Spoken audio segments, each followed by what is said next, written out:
the constitutional authority, the State Election Commission is the constitutional authority. Now who is the State Election Commissioner today? He is the government servant.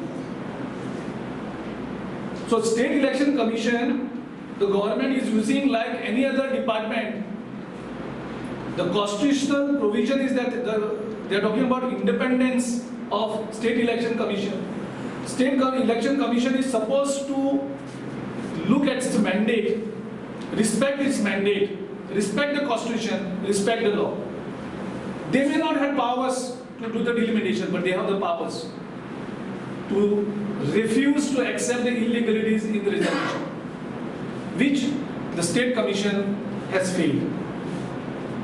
The Director of Municipality Administration, TME, has also committed the faults.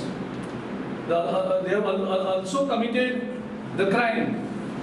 They have also done the illegalities unconstitutional. The constitutional provision as a reservation, this fulfill करना. So it is the duty of the government officer, maybe a TME.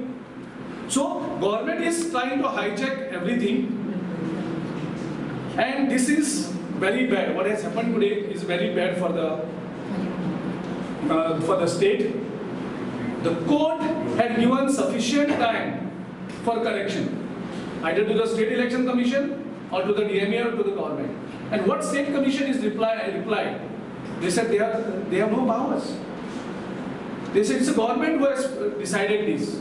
That means it's clearly stated that the government headed by Dr. Pramod Sawant with UD Minister Milind Naik, that means all these illegalities are committed with the blessings and guidance of Chief Minister and UD Minister. So this clearly proves it. So we have three demands.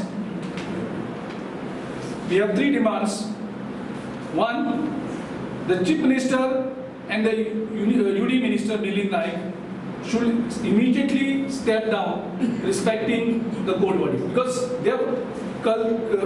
the stricture is strongly passed against the government, against the DME and against the State Election Commission.